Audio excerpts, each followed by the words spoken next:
Hey y'all, welcome back to another video on my channel, DevynnsBlues, in case you forgot. But today's video is a very chaotic experience of me reading the Hunger Games series again. What you're about to see, I definitely didn't have planned. It was a lot of clips that I basically just compiled together to document my experience reading the books. If you like the vlog style material like I did in my, I think it was my visiting little free libraries video, you're gonna love this video. But yeah, I just wanted to intro it to make sure I, ease you into what you're about to see. I started this video by giving my quick thoughts on the first part of the first book, and then we really hit the ground running from there. So other than that, I hope you guys enjoy the video, and I will see y'all at the very end. Okay, bye.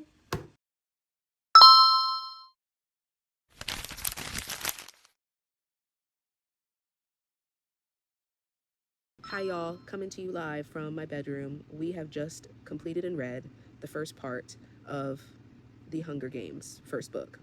The first part being the tributes. I like somebody, but I can't tell you who she is because she came with me. After reading part one, I had a few thoughts. I had a few things that I want to mention. If I haven't already said from the intro, I have seen all of the Hunger Games movies up until this point. I think I saw a Ballad of Songbirds and Snakes about like 2 months ago, I want to say. I have seen all the movies, but I haven't read the books to its entirety. I believe I read this first one back when I was in middle school, but so it's really like I'm reading it for the first time. Anyways, I'm rambling. Haven't seen the movies for some time. It brought me right back to that place to hear the movies, especially when she talks to Effie Trinket, when she talks to her, and the way that she talks and the way that the reaping went, her reaping went, it was very to the T. Also found it really interesting that the mayor said, why couldn't she be a volunteer? I don't know if that ever happened in the movie where the mayor kind of stood up for Katniss and let her take Prim's place. I don't remember that happening in the movie, but I'll definitely verify when I watch the movie after I finish this book. Another good standout just reading part one is that I want to know more about Effie. I don't know why, I just have like this hidden curiosity when it comes to Effie, but I really just want to know what's going on in her head at all times, especially the first dinner that they have together on the train. And she talks about how the previous tributes were like savages, like they didn't have any table manners, they just ate their food, and like she was disgusted by it. And Katniss thought back to the last tributes, and they were children who had probably never seen a real meal in their lives. Like they definitely had just reasons for just attacking the food and just taking a bad situation and making the best out of it by feeding themselves. Savages from District 12, like it's just that internalized classism that's just very interesting. I'm really surprised at how fast I'm going through the book. I read the first part, or the first 9 chapters, in about an hour and a half, roughly. I'm excited about reading again with starting these, and these books are just so easily digestible and fun and just so imaginative, and also so relatable because you're also reading the POV of a underdog, and her experiencing these games where it's just like, yes, like this pure chain dome battle that like you can't get out of and that you have to do, and that only one person leaves away with winning, essentially. It's just such a encapsulating, as well as something that I can just easily dive into, and just like I can just root for someone, and it really keeps its finger on the pulse with like things that are happening. It's tried to record my reactions in real time when reading, but I can imagine that it's kind of hard because I usually read in like my bed like I am now, or I read in like my living room, or read on the go. So I'm not usually filming while I read, so I'm gonna try my hardest to film my reactions, but so far so good. Video Devin, take it away. Drive in the woods. But he's not alone, and he'd never leave his family, or me. When I get home, I'll have to tell him something be at risk, and I don't want to pull him into any more trouble by closer association with me. Then there's Peeta, who will be my partner in this deception, but how do I begin that conversation? Hey, Peeta, remember how I told you I was kind of faking being in love with you? Well, I really need you to forget about that now and act extra in love with me, or the president might kill Gale. I can't do it. Besides, Peeta will perform well whether he knows what's at stake or not. So current book check, I'm at chapter 6 in Catching Fire. And a thought just occurred to me that I think it's quite rather odd that Katniss, as a character, has so much empathy. She thinks about the families of the tributes that she was affected by, like Rue and the people that she killed. I think that one person from District 1. Her empathy only goes so far from like her family, her own family, Gail, obviously, especially. She thinks about all these people that she can affect, but like it rarely occurs to her that that same empathy could be applied to Peeta. After they visit their first district, they visit District 11 because they're going from 11 to 1. She sees the way that Peeta could be affected by all of this too, by the fact that she's going with what President Snow said, and she needs to keep up the act, and how like everybody's lives are in danger, but she doesn't even realize how Peeta's own family's lives could be in danger as well as Peeta, until just now. I don't know, that just doesn't sit right with me. And the fact that like Peeta has been sitting in her corner, literally helping her this whole time, and that she doesn't even like think that how her decisions could be affecting him is crazy. Yet we press on. I hope that her empathy towards Peeta just continues to like grow exponentially because of the fact that Peeta already has all of the best intentions for Katniss. So it is what it is.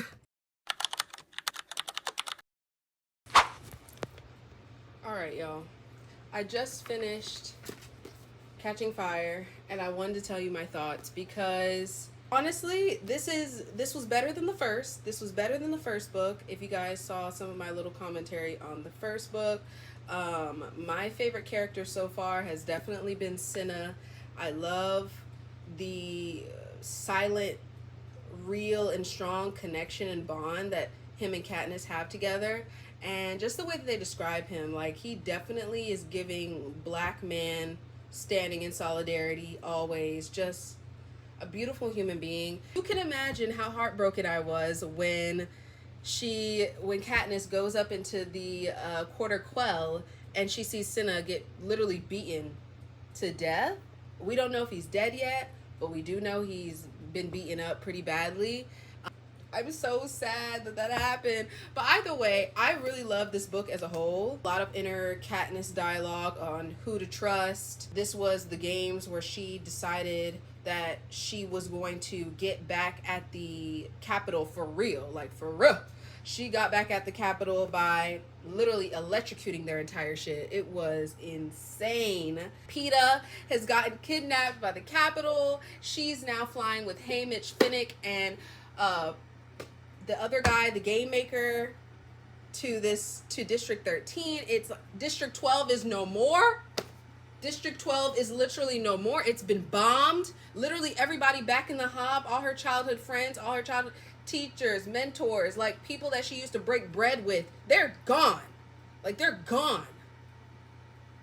It's insane to me. The writing was immaculate. Suzanne Collins did it again. Definitely gonna watch the movies in chronological order again after reading the books. Like, the book and the movie were very synonymous. They did an amazing job from what they had for the movie to really base it off of the book. I'm not sure if a lot of like there was one section in the book, I think this was Catching Fire. Yes, this was Catching Fire, when they are at like a festival of sorts to celebrate like the victors or something. Two of like the glam squad, as I really like to call them, because she says they're her little pets, her team, her like, yeah, but it's her glam squad. Her glam squad is like over in the corner drinking these specific drinks that make them throw up so they can eat more food. I don't remember seeing that in the movie, and they offered one to Katniss and she thankfully put it down, but I don't remember seeing that in the book. So I mean in the movie. So I'm gonna have to watch the movie to see if that is in there, but I thought that was a pretty interesting little scene. Thin is always in at the Capitol. I got this as a gift. This copy of Catching Fire, that's a Walmart exclusive. You're going to the library, or I'm going to the library now to get Mockingjay so I can start that tonight. But I'm just so excited and so much more interested into seeing Haymitch's games. The previous games that they described in this book, like Brutus, like forget Haymitch for just a second, but Brutus eating his competition, it's so scary, the things that happen in this book, because they are so synonymous with what could really happen in real life if we decide to have a human battle royale, and we just start drafting people like the military. We start drafting people into this human battle royale, one victor. It's insane. The pages are turning for me. I am just living in Panem. Panem is rent free in this head right here. Let me tell you. So, couldn't end the video, could not end this clip without telling you how much I would die for Peeta. I would die for that man. Oh, he's literally like the giving tree in human form to Katniss. Like, he's just giving. Brought up the baby so that he could protect her in the games, ensure that he's always with her in the games. Genius. That's all I have to say.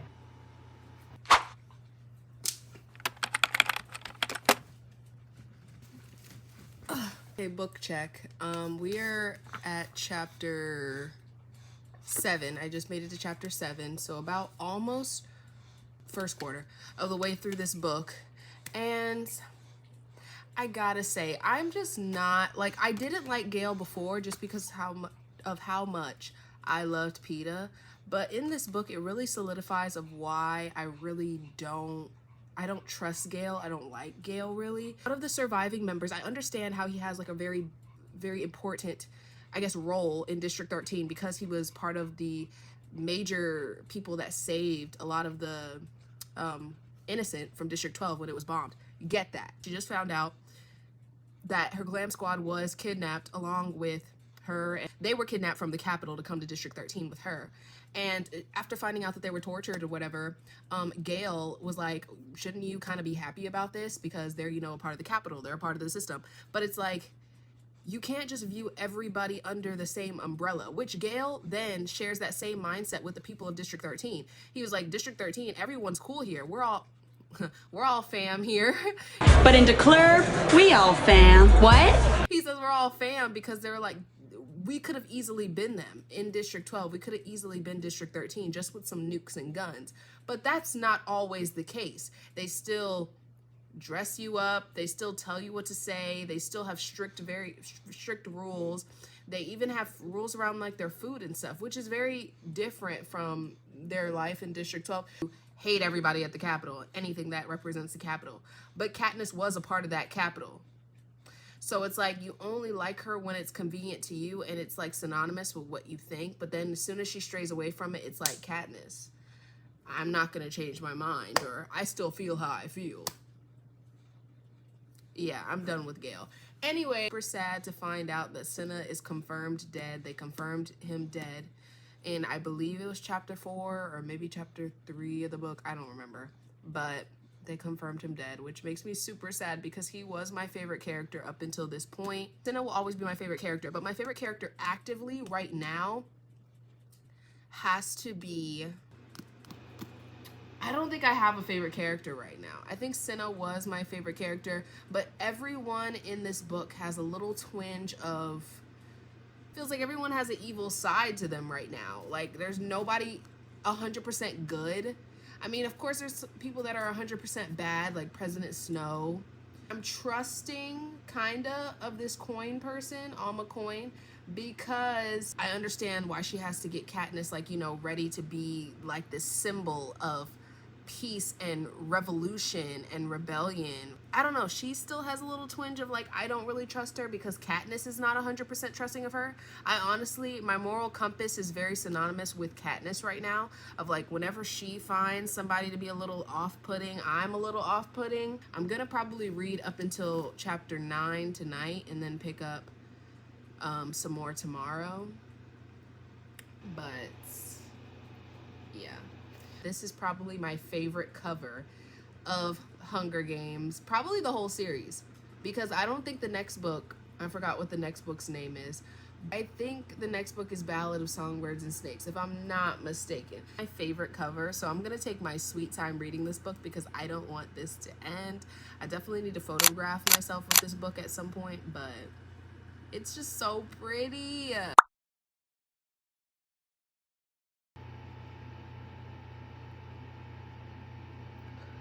How could they do that to my boy Peter? I just passed the part where he sends a message to Katniss through the program, and he just looks like, the book describes him as looking very decrepit, looking very 15 pounds lesser than what he was.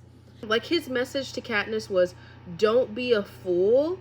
And the fool in question is someone who wants freedom, autonomy, government that literally bombs a whole city and think that that's okay. And that's for the benefit of everybody else. That going against the Capitol is foolish. Don't be a fool. Like, it just diminishes everything that they're about, which, oh my goodness, the words that Suzanne uses is just, it evokes a lot of emotion out of me. Let's just say that. It evokes a lot of emotion out of me. And then, like, of course, Finnick. You know what? I think I found my new favorite character. I understand him so much of how he's in and out of the hospital. He is so traumatized by that and is still trying to figure out what's going on. He still wants to be a part of the fight. And he's there with Katniss and is smart enough to tell Katniss not to show her cards too early. Don't talk about Peeta until they come to you and start talking about Peeta. So smart. Really playing with the system here. But an outsider's view, it's like, yes, we're working together to take down President Snow, right?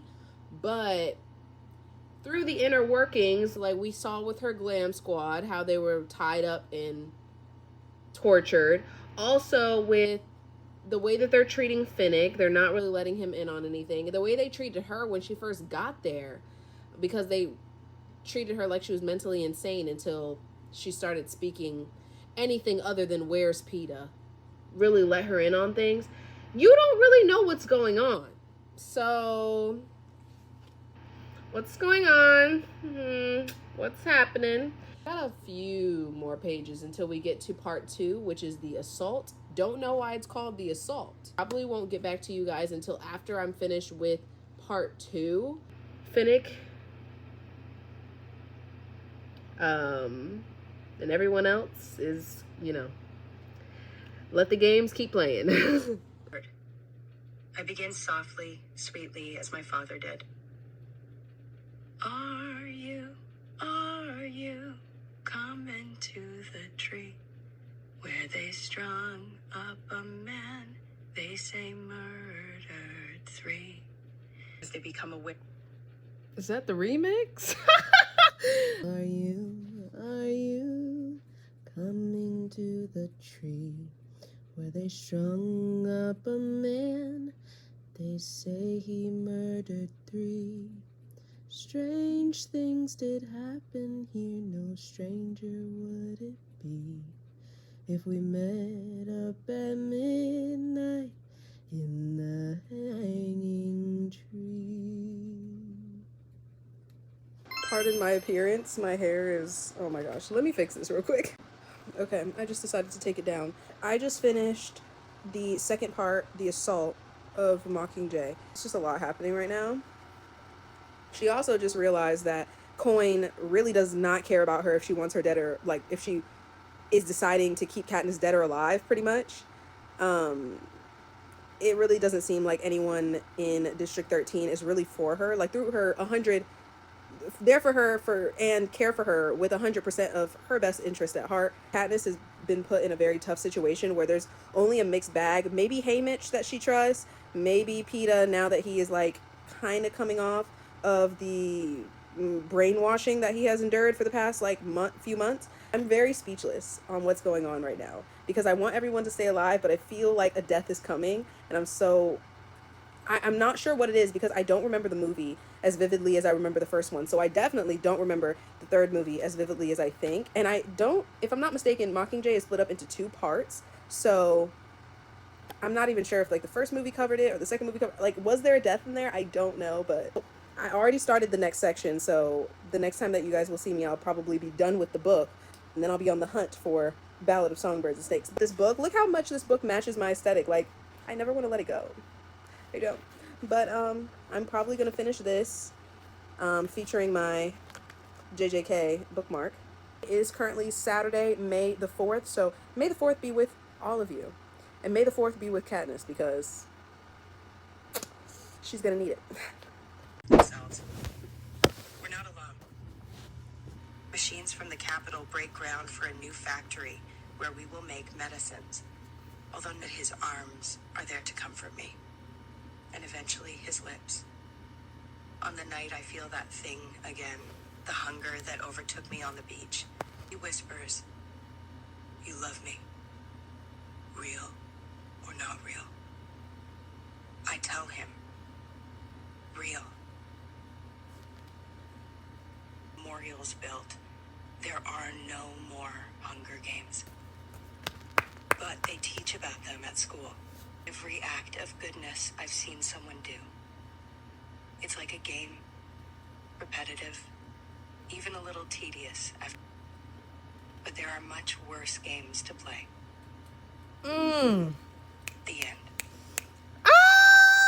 What an ending. What an ending. This book is definitely my favorite for so many reasons. I feel like Katniss establishes herself so much more as a human, and it's like definitely portrayed in this book how much she has grown. Such an amazing end to a story. The girl had so many traumas. I'm like not, it took me for so many turns and left me just wanting to root for her every single page of this book. Like every time she encountered some misfortune, I was just like, Katniss, oh my goodness, when will they give her a break? When will they give this girl a break? In the meadow, even though it is a meadow on a graveyard essentially, because she's still in District 12, it's still good to know that she hasn't experienced any turmoil from like the games were the games. And wow. Now I will be going back in time to see a very younger, like older meaning history, but younger version of Snow and his start of come to power. But I'll catch you guys when I start Ballad of Songbirds and Snakes, whenever I get my hands on it, because the library still does not have it. So I will be trying to get it as soon as possible so I can get these videos out to you guys. So yeah.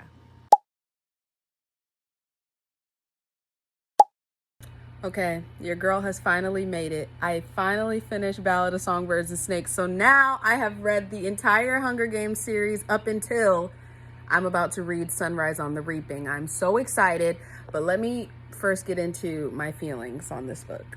First off, yes, I did see the movie, and the first thing that I really didn't appreciate through the whole entirety of the book was the missing dialogue and the missing internal dialogue from Snow, and as well as just the dean and their conversations together. I thought that was really missed from the movie, but it was really included within the book, so it gave me much needed context. Also, I didn't really appreciate the fact that they changed the game endings differently in the movie than the book, because in the book it really showed that Lucy Gray was more of like a victor in her own right. She had a lot of autonomy, and she had, you know, some strategic planning skill, rather than in the movie it really seemed like just only having to do with the fact that Snow put her handkerchief in with the snake. So I didn't really like that much. Had to continue this on my iPad because my phone literally died. Crazy. But I feel like the internal context of why the games are the way that they are, and like the rhetoric around control, and also controlling their perceived self-destructiveness of like human nature. It was definitely very creepy and very scary, to say the least, of the lengths that the Capitol will go to control what they feel like they have no control over. Not really meant to have control over, because these are human beings at the end of the day, but whatever. So happy and excited that I finally finished this book, because now I can get on to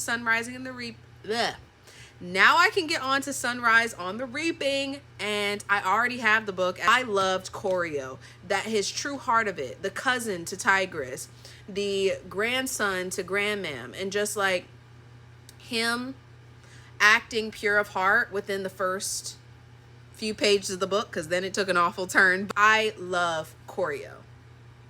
Don't love snow.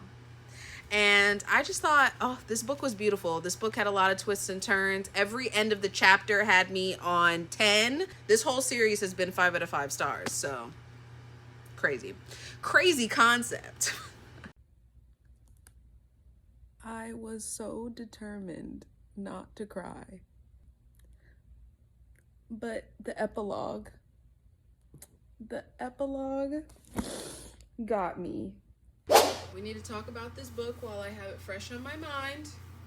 So let's do this. So many feelings about this book. This is officially my favorite book of the series, excluding the first book. The first book is always going to be ultimately the best because it's what set the tone for the rest of the series, and as well, it just created the world in which we are in now that we've gotten to this point. But in terms of just content, in terms of things going on, in terms of like character development and who I was rooting for and who I felt really emotionally connected to, 10s across the board. The amount of empathy that I developed for Haymitch is astronomical. It changed everything of how I felt that his character was or portrayed in the other movies. So it's like, how can you make something so profound that it makes you want more? We want more books, but also makes you appreciate more the movies and books that we already have, and gives you a different POV to what's really going on. Suzanne Collins will forever be one of my favorite authors. The casual, the I can't even form words. The way that Suzanne Collins writes about grief and the acceptance, the eerie acceptance of grief that these people have because they have been dealing with these games so long, is crazy. Just crazy. I really loved Maisley and was dropping gems throughout the entire book. Like, if you don't want people to treat you like an animal, don't act like an animal, don't accept less just because that's how they're treating you. Like, you always deserve more. She had so much humanity throughout the book when she got around the other tributes, helping them out, making their charms for them, like helping them out with their tokens, is just so profound, especially now that we know that that's how Katniss got her Mockingjay pin. All of the different like loose ends that she tied up within this book just made the overall story of Hunger Games so beautiful. As soon as I got to the end of the book and I read the epilogue, if you know, you know, the epilogue, I was having a terrible time as an empath reading this book because I just wanted to like reach in the book and grab Haymitch and be like let him get up. There will be nothing that tops the Hunger Games. So that's how I feel about Sunrise on the Reaping. I'm obviously gonna film an outro to this video, but thank you guys so much if you made it this far. Thank you guys for watching this entire chaotic vlog of a experience of me reading these books again, because a month now I probably filmed these clips across. So if this video was a little too chaotic for you, I totally understand, by just the way that it was formatted. I really just wanted to be in the moment and be present within reading the books, and then I'll just throw some clips on my quick reactions and thoughts later. This was the last book in the series, I'd be 100% satisfied. And if there was another book, I'd be so excited to see another perspective or another point of view from any of the other characters, because honestly, you could go a lot of different places with the Hunger Games, and it's a testament to how beautiful and how good of a foundation that Suzanne Collins has left for us to like build upon. And it's May 27th, Tuesday, featuring my Cassie lock screen. If you know, you know. You guys have any added tidbits on what you think that, you know, I would enjoy reading about, or some things that I probably have missed in my reactions from the Hunger Games, please put it down in the comments below. Any questions, concerns, comments, queries, qualms, whatever you want, put it in the comments. It could be a meme for all I care. I'm not, you know. Good night, good morning, good afternoon, whenever you're watching this. You made it to the end of the video. Thank you if you made it this far, which I'm sure probably like a 1% of you did made it to the end of this video. I hope it was entertaining, to say the least. So subscribe, please, please, please, please subscribe. Growing steadily but surely. But in any case, I hope you guys enjoy the video, and I will see you for the next one. Bye.